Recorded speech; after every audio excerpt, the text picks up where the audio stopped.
I've had so many women over the years come to me who have either practiced intermittent fasting or are interested in beginning it, who are wondering, is it healthy for hormones? Is it going to work for me? Does it help with weight loss?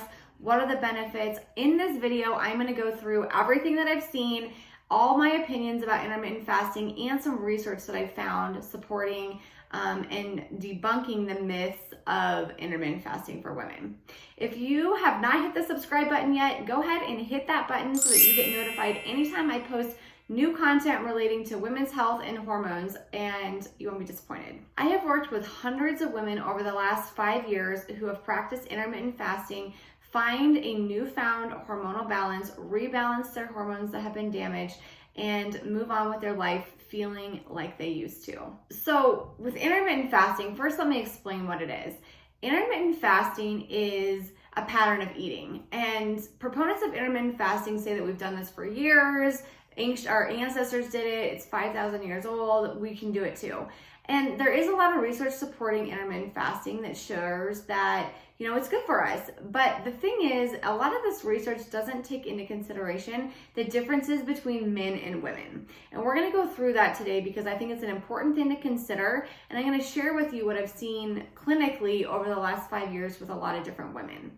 So number one thing to remember here is that men and women are physiologically different. We have a different set of hormones than men, and we tend to be, because we are the childbearing sex, we tend to be a little bit more susceptible and sensitive to different hormones, including our hunger hormones, our stress response, those types of things, which can definitely be caused to get off balance by intermittent fasting. If you're a woman, intermittent fasting may work for you, especially in the short term, but over time, in my opinion, and what I've seen clinically, as well as through some research, is that fasting is a stressor. And much unlike our ancestors who lived in caves, who practiced intermittent fasting, they lived off the land, they didn't have technology, they didn't have a lot of stressors other than finding food and being chased by wild animals, but they also got breaks from their stress response. So our stress response is a purely physiologic thing that helps keep us safe, and it's great and our bodies can handle it. It's wonderful for us, but we also don't want to be living in that state 100% of the time, which especially through the last 18 months or so of the pandemic, most of us have been living in that state far, far too much. So if you take into consideration somebody who lived in a cave, who intermittent fasted and maybe went 16, 18, even 24 hours without food fairly regularly, they could sit and meditate and relax and the earth was grounding to them, versus ourselves when I know so many women who wake up at 4:45 or 5 in the morning or even earlier sometimes, grind through workouts, they're fasted, fuel themselves with coffee, get their kids out the door, get the lunches made, everything, then go to work, have stressful time at work, have deadlines, and then they don't eat until about noon or 1. So if you think about that situation versus our ancestors, that's a big, big difference in the way that we live our life. So in my opinion, women, I explain this in almost every single video, but we have a stress reservoir. And if you're just constantly dumping in stressor after stressor after stressor, it's going to become overflowed or overwhelmed, and your stress response is going to become very active. And so tons and tons of cortisol, tons and tons of adrenaline, not to mention the workout is fueled by cortisol, your coffee is adding pure adrenaline into your body, and then the overwhelm, the perfectionism, the pressure we put on ourselves, the rushing out the door, the fast pace of our life, our boss, talking to us or meeting deadlines, those are all big, big stressors. And so in my opinion, it depends on a woman's lifestyle, in her stress reservoir of how well she can handle intermittent fasting and how often she should do it. But we do know that fasting is a stressor, and when we have too many stressors, that's going to lead to tons and tons of hormonal imbalances, including things like anxiety, blood sugar dysregulation, insomnia, weight gain, period issues, maybe losing your period, maybe stopping ovulation, maybe having more hot flashes and night sweats, maybe feeling more snappy and irritable and having mood swings, maybe depression. There's all kinds of different hormonal imbalances that can happen if your stress response is too much for your body. So I want to know in the comments, have you guys experienced intermittent fasting? Have you done it? Have you tried it? There's so many different ways to do it, which I want to talk about next, but let me know in the comments your experience. I'd love to hear it. So with intermittent fasting, there's not just one way to fast. There's several different methods and methodologies around this. So probably the most common one that I see is the 16-8 method, which is basically where you fast for 16 hours a day and your eating window is 8 hours per day. A lot of people come out and say this is great for weight loss, amongst other things. Sometimes people say that it can help with blood sugar balancing or dysregulation, help your A1C level come down, your insulin level, all good things. It can help detox your body better. You can go through a process longer called autophagy, which is basically your body taking out the trash. You can burn fat better, all kinds of different things. But again, your body cannot be in a consistent state of stress to do all of these things, or it's going to hinder that whole progress. And so, you know, extreme or uncontrolled intermittent fasting can really lead to this. So I would say the 16 and 8 method is probably the most common, but there are so many other ones. There's the 5-2 method where you basically eat normal for 5 days and then you fast for 24 hours completely for 2 days a week. There are people who fast, you know, every other day for 24 hours. There's all kinds of different methods. And I want to remind you guys actually that there's a lot of black and white thinking in this, I think, and we'll talk about kind of the psychological implications here in a minute. But a lot of my patients come to me and they're like looking at the clock, they're white knuckling it. They're like, oh my gosh, I gotta wait, you know, 2 hours and 42 extra minutes to eat. If you're starving, please honor your hunger cues. That's part of your body trusting you and part of that stress response and your nervous system calming down. And I also want to remind you that I'm a fan of a 12-12 fast. So I'm a fan of getting some digestive rest overnight so that your insulin level is not spiking all day, all the time. I think some digestive rest is great for us, but I do think that 16 hours for most women tends to be on the extreme side. And again, it all depends on you and how your lifestyle and your body goes, but some women can hang in there for, you know, even a year or so or longer before they start to notice hormonal imbalances, and other women notice it within a few weeks even.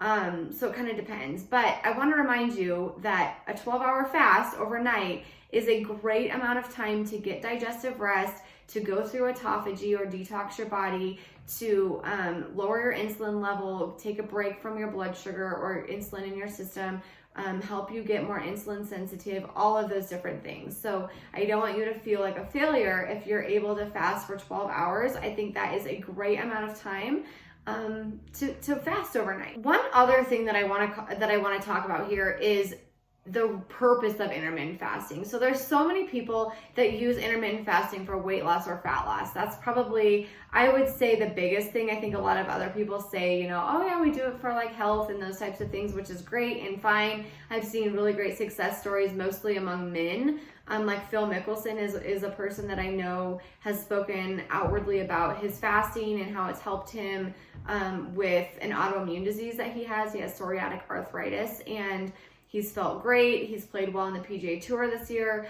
But again, men are different than women. So I want to preface that. But in terms of fat loss, calories are king in fat loss. Anytime that you do any diet out there, whether it's intermittent fasting, Weight Watchers, low carb, keto, macro tracking, whatever it is, in order to lose weight, you have to be in a caloric deficit. And so all of these different programs or strategies, they're just different ways to get you into a caloric deficit. So obviously if you go 16 hours without eating and you're not eating until noon, you're probably missing out on somewhere between 300 to 500 plus calories per day because you're just simply not eating that morning meal.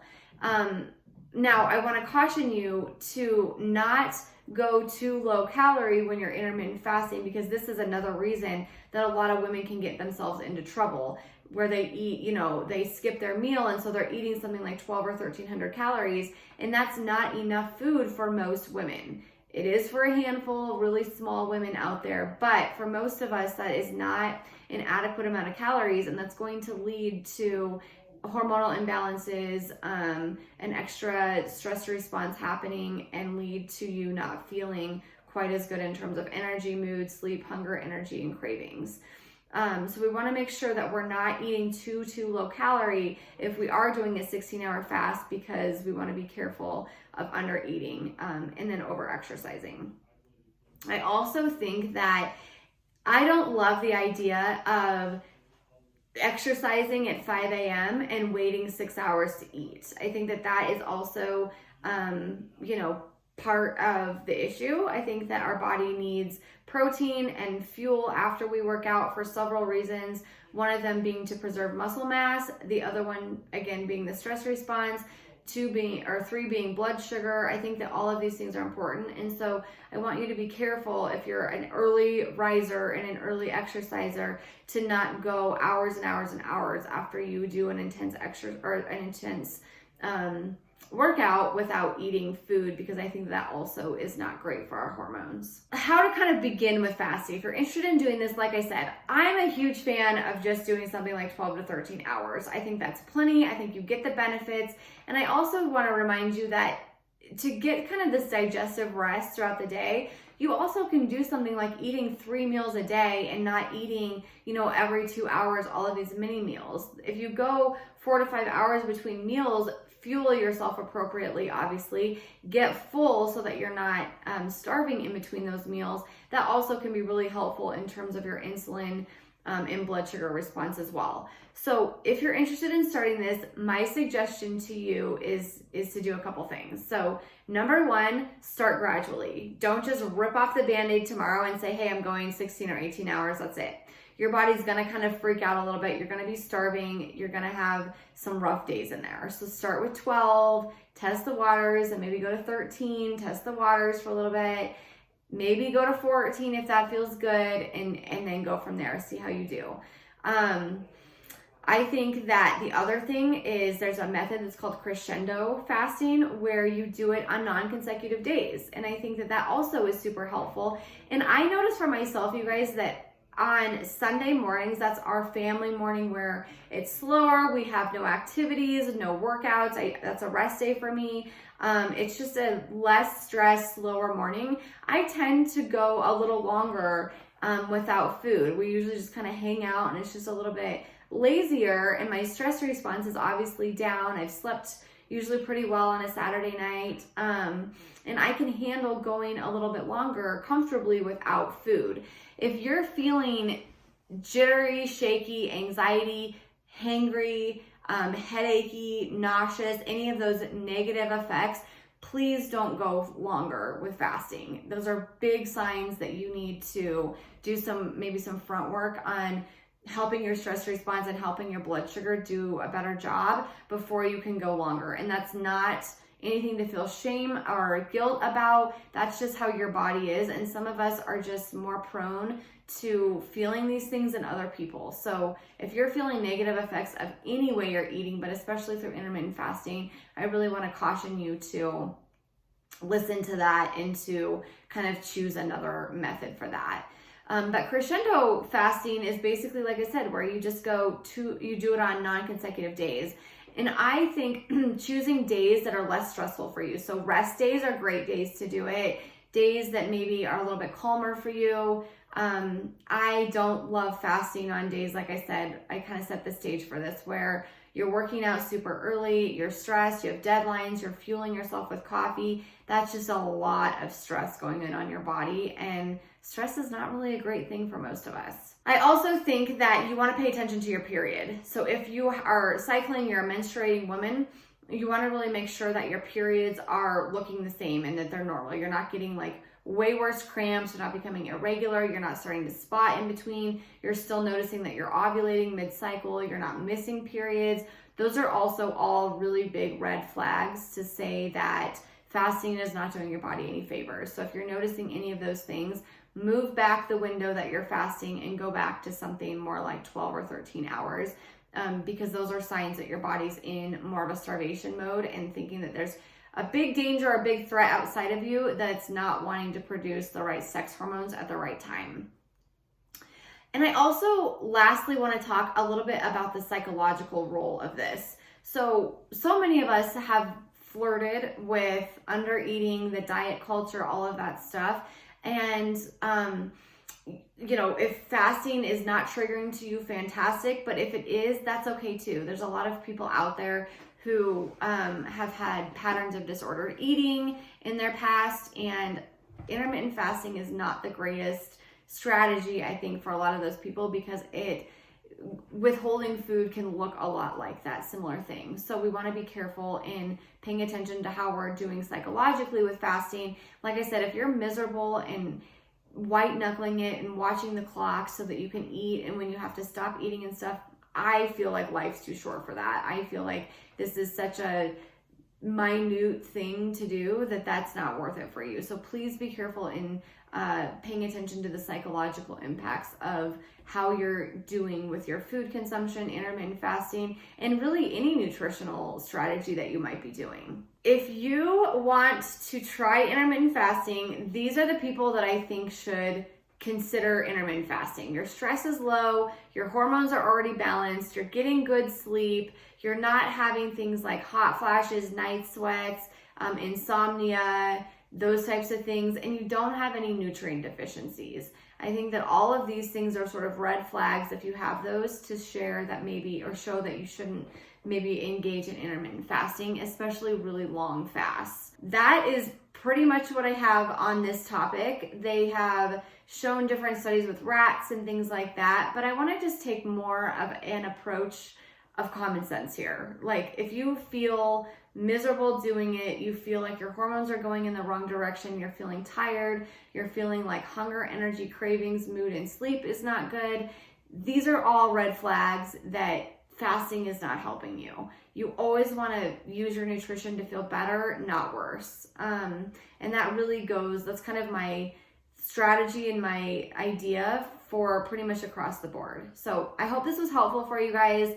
Please let me know if I can answer any questions in the comments, or if you have any topics of discussion. I would love to hear, about your point of view. If you need more habits to have healthier hormones, more balanced energy, better periods, all the things, go to allydamron.com/habits. I have 6 daily evidence-based habits to have healthier hormones. Tiny little things that you can do that will actually help your hormones and push you in the right direction. And lastly, if you have not hit that subscribe button yet, go ahead and do that so that you'll be notified whenever I have new content pertaining to hormones, nutrition, women's health, mindset, all the things that we cover here on this channel. Thanks, guys.